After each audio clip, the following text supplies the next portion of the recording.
অপমান কৰিছে অসমৰ গীতসমূহক যে অপমান কৰিছে তাৰ বাবে আমি এজাহাৰ দাখিল কৰিম আৰু কঠোৰতম পৰা কঠোৰতম শাস্তি আইন প্ৰশাসনে দিব লাগিব আৰু দিবই কাৰণ কিয় যেতিয়া অনুৰাগীসকলে বেয়া পায় কিবা এটা বস্তু এগৰাকী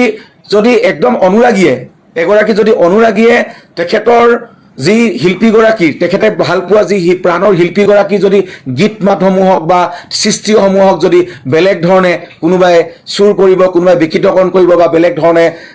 ব্যৱসায়িকভাৱে তেওঁলোকে ব্যৱহাৰ কৰিব তেতিয়া যিকোনো অনুৰাগীয়ে কেছ ৰেজিষ্টাৰ কৰিব পাৰে সিদিনা যেনেকৈ আমি শিখা শৰ্মাৰ বিৰুদ্ধে আমি কেছ ৰেজিষ্টাৰ কৰিছিলোঁ জুবিন গাৰ্গৰ ওপৰত লগতে পৰিয়ালৰ ওপৰত যি বিৰূপ মন্তব্য কৰিছিলে তেতিয়া আমি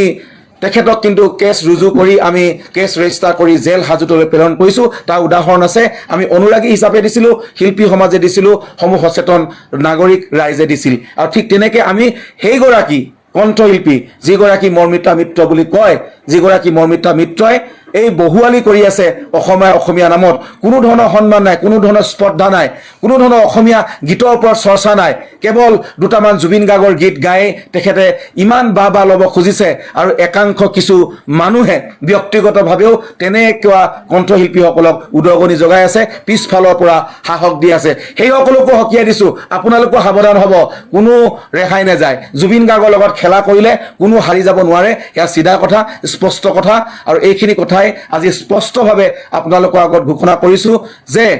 আমি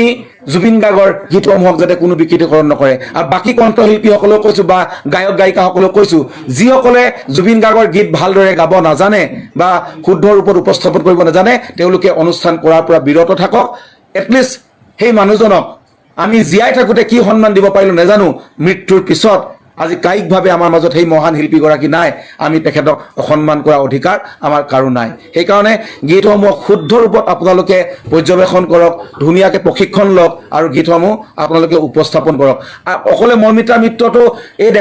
চকুত ধৰা পৰিছে এতিয়া কিন্তু বাকী আৰু বহু অন্যান্য শিল্পী আছে নিজকে কোনোবাই জুবিন গাৰ্গ বুলিও ভাবিব লৈছে কোনোবাই নিজকে জুবিন দাৰ নামতো এনেকুৱা ধৰণৰ অনুষ্ঠান কৰি অনুষ্ঠানকে সন্মান লৈছে সেইসকলকো আমি সকীয়াই দিছোঁ যে জুবিন দাৰ নামত কিন্তু তেওঁলোকে ব্যৱসায় কৰিলে বা জুবিন দাৰ নামত তেওঁলোকে নাম লৈ তেওঁলোকে নিজক মানে পাব্লিচিটি কৰিলে নহ'ব সেয়া আমি কেতিয়াও হ'বলৈ নিদিওঁ স্পষ্ট কথা আমি জুবিন অনুৰাগী মঞ্চ আমি অসমৰ শিল্পী একাংশ সচেতন শিল্পী সমাজ আমি সকলোৱে একত্ৰিত হৈ ইয়াৰ আমি বিৰোধিতা কৰিছোঁ আজি যিহেতু আমাৰ শিল্পীসকল অনুষ্ঠানত গোটেইখিনি জড়িত আছে অনুষ্ঠান কৰিবলৈ গৈছে সেইকাৰণে সংবাদ মেলত কোনেও অংশগ্ৰহণ কৰিব পৰা নাই আৰু তাতোতকৈ ডাঙৰ কথা